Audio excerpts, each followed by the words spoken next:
Olá, meus queridos e minhas queridas.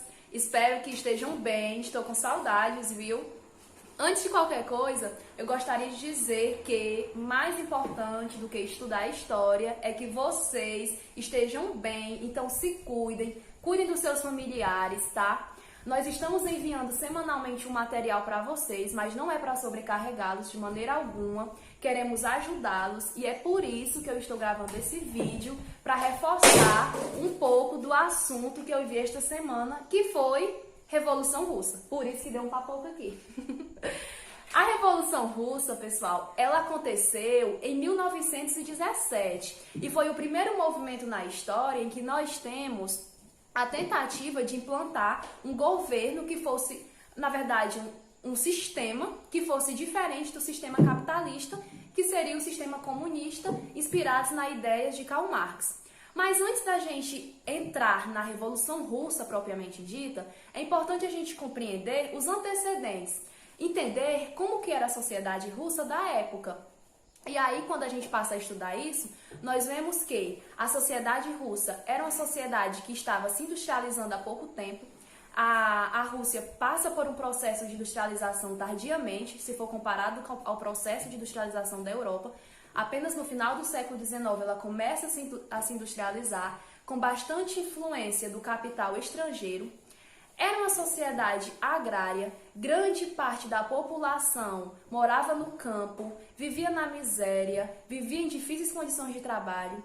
E essa população ela era governada por um czar, o Nicolau I, que era um monarca muito autoritário, bastante autoritário. Ele tinha um poder absoluto na Rússia e ele governava a Rússia com essas mãos, né, de ferro.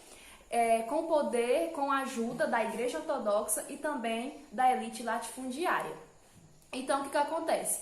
A Rússia, que já está nesse cenário, que já está em condições, a população russa, né, na verdade, que já estava vivendo em condições difíceis, em 1905, a Rússia entra em uma guerra contra o Japão, em que ela perde territórios, perde recursos, perde soldados, e a população russa, que já não estava bem, fica com a situação ainda pior.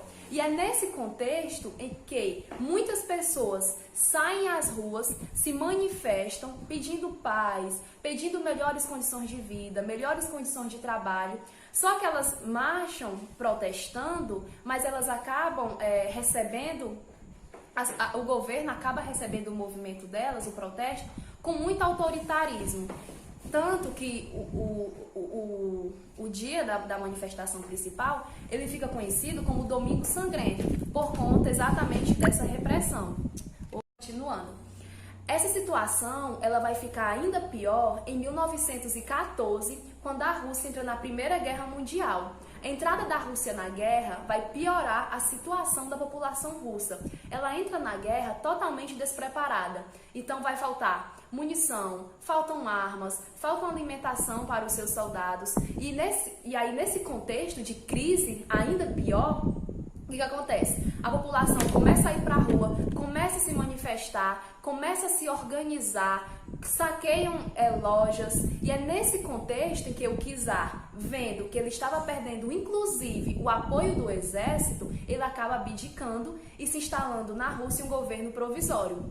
Só que esse governo provisório, ele não vai tirar a Rússia da Primeira Guerra Mundial.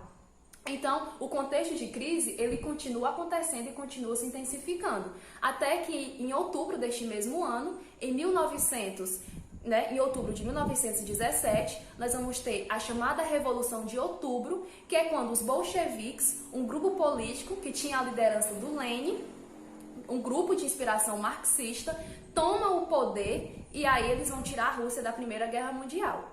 Só que quando os bolcheviques tomam o poder, se instala na Rússia, eles tomam o poder em outubro de 1917 e em 1918 instalou-se na Rússia uma guerra civil. Nós vamos ter o Exército Vermelho, que era o exército dos bolcheviques, versus o Exército Branco, que era o exército da oposição, composto por mencheviques, pela burguesia e por latifundiários que eram contrários ao poder dos bolcheviques. Dentro dessa guerra civil, nós vamos ter um ponto muito importante, muito estudado na história, que é o chamado comunismo de guerra, que é uma estratégia econômica adotada pelo Lenin para tentar canalizar todos os recursos, tudo que era produzido na Rússia na época, tanto os produtos agrários como os produtos industriais, vão ser direcionados para manter a Rússia na guerra, para que o exército bolchevique consiga vencer a guerra civil. E aí, de fato, eles conseguem vencer essa guerra civil.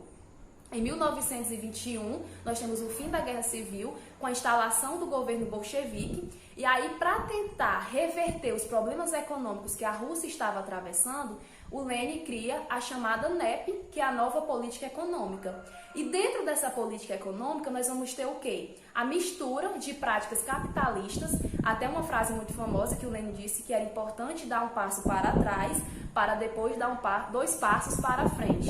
Então, dentro dessa NEP, nós vamos ter a permissão de algumas práticas capitalistas, como a entrada de capitais estrangeiros. Ele vai permitir que algumas empresas privadas atuem, mas, por outro lado, eles vão controlar setores estratégicos da economia, principalmente os bancos. E aí nós vamos ter o que muitos estudiosos chamam de capitalismo de Estado, tá? Então, gente, é isso por hoje. Eu espero que tenham entendido. Foi realmente um resumão. Eu acho que deu até uma simplificada. Não sei se ficou simples demais, mas eu tentei realmente passar uma visão geral para que vocês compreendam o contexto geral, compreendam a Revolução Russa, pelo menos os seus aspectos principais, tá? Façam as atividades, vejam o material com calma, vejam direitinho, vocês têm um prazo de uma semana para enviar, então façam com calma que vai dar tudo certo, tá? Fiquem com Deus, beijão!